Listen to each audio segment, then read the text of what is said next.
comment on découpe un peu le monde, les découpages qu'on fait de comment est-ce qu'on se décide qu'on est dans un groupe ou pas dans l'autre, va aussi conditionner notre capacité à faire société ensemble, à être potes. On peut se dire on est tous et toutes parisiens, et donc on exclut les gens qui ne sont pas parisiens, mais on peut dire on est français. Et dans ce cas-là, on exclut les Espagnols et les Belges. On peut dire on est européen. Et dans ce cas-là, on exclut les Américains et les Africains. On peut dire qu'on est de l'Eurasie. L'Eurasie, c'est l'Europe et l'Asie. Donc, on va exclure les Américains et les Australiens. On peut dire on est des terriens. On va exclure les Martiens et les Vénusiens, qui sont très sympas par ailleurs.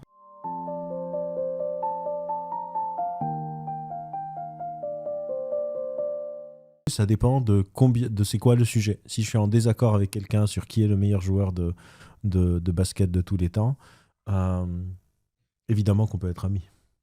Si on est en désaccord sur quel est le meilleur restaurant de Nouilles. soupe faux ou de nouilles, évidemment qu'on peut être amis, ou de couscous, parce que tu n'aimes pas les couscous, parce que tu vas en manger à la cantine. C'est ça ta baseline. C'est ça ma baseline. C'est la cantine. Mais je suis ravie, du coup tu m'as évidemment proposé de venir manger un couscous chez toi. Ouais. Pas chez moi, non, moi j'ai découvert les couscous en France, non, à côté de chez moi où on s'est croisé avec le cher réalisateur de ce podcast. Le cher réalisateur, on est le partout. chef on est partout. Qui est en train de cliquer là et qui me stresse avec ses doigts. Pour revenir à notre sujet, parce qu'on fait beaucoup de digressions, ça dépend de quoi, sur quoi on n'est pas d'accord. Si c'est des sujets un peu comme ça, lambda, c'est même pas possible, c'est souhaitable.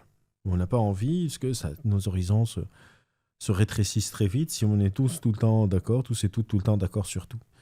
Après, ça veut pas dire qu'on est amis aussi avec les gens qui pensent énormément comme nous. Il y a certaines opinions, certaines croyances qui sont centrales dans la construction de chacun et de chacune d'entre nous.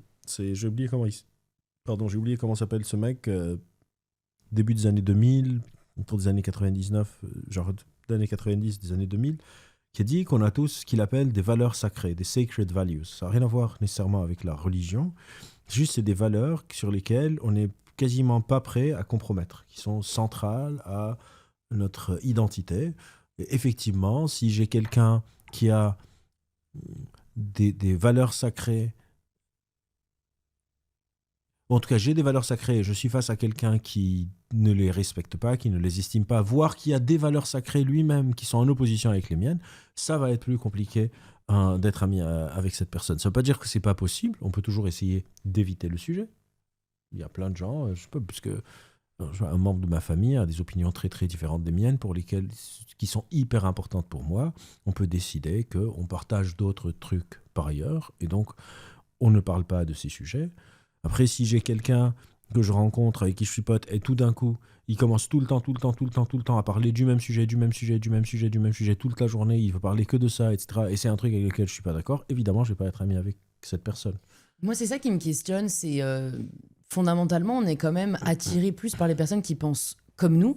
Ouais. On le voit que c'est exacerbé sur les réseaux sociaux, on a beaucoup plus tendance à commenter, suivre les personnes qui pensent comme nous. Est-ce que ce n'est pas dangereux de créer cet écosystème-là de je sais pas comment on pourrait appeler ça, de même pensance? Si je me trompe pas, je pense qu'on appelle ça de l'homophilie. Chacun son truc. On peut ne pas être d'accord là-dessus. On peut aussi. Non, je vais être d'accord avec toi et on va utiliser même pensance. Merci. Très bien. Donc la même pensance, un autre mot inventé par Louise Aubéry pour dire homophilie, c'est cette tendance qu'on a à être autour de gens qui pensent comme nous et c'est pas nécessairement néfaste. Ça nous permet de collaborer, ça nous permet de passer du bon temps. Il y a même des personnes qui le revendiquent, qui disent « la vie est trop courte ». Moi, j'ai envie de la passer avec des gens qui ont des envies, des croyances, des opinions, des préférences similaires aux miennes. Comme ça, on n'est pas tout le temps genre, on aime bien les mêmes films, on aime bien le même humour, on aime bien les mêmes restos, on a les mêmes opinions finalement. C'est plus facile et puis on peut créer un groupe plus cohésif, on peut travailler ensemble et œuvrer ensemble avec moins de friction, etc. Le prix à payer, alors le trade-off, c'est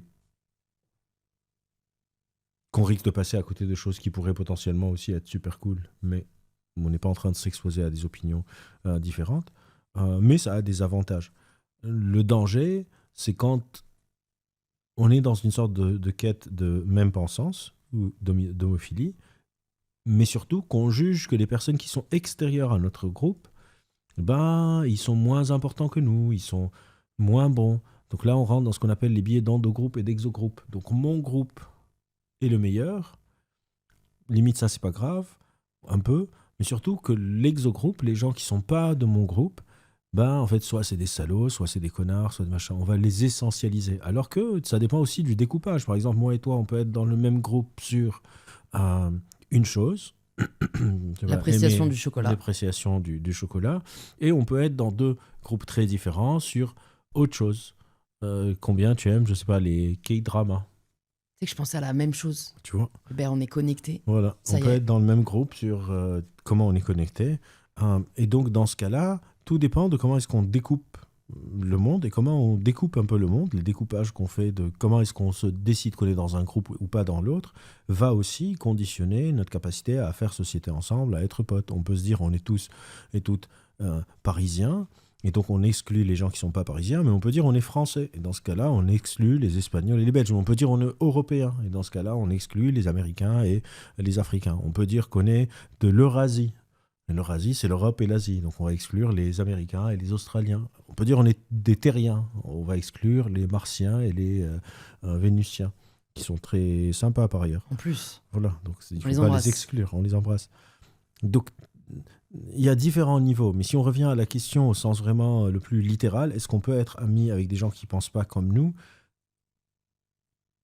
Combien est-ce qu'ils ne pensent pas comme nous? Combien est-ce que c'est important pour moi et pour eux de communiquer cette opinion? Ça va les conditionner. Et le plus important, c'est que parfois on pense qu'il y a une sorte... J'entends souvent les gens dire « Ah ben, il y a une sorte d'avantage automatique de devoir tout le temps être pote avec des gens qui ne penseraient pas comme nous. » Ce n'est pas le cas. Ça dépend de... C'est quoi? Si, je ne sais pas, je suis une personne homosexuelle, je ne vais pas me lier d'amitié avec un groupe homophobe qui me harcèle toute la journée. Ça ne veut pas dire que je peux avoir aucune connaissance homophobe dans mon entourage, mais peut-être que ça n'a pas un bénéfice particulier d'être pote très proche avec une personne qui en parle toute la journée.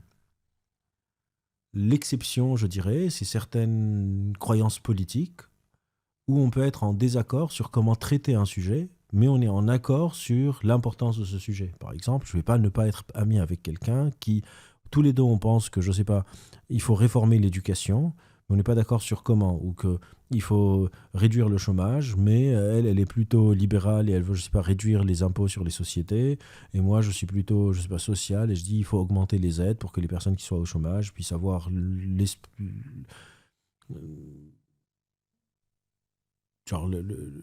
l'espace mental pour voir qu'est-ce qu'elles veulent faire de leur vie sans être dans une situation très précaire.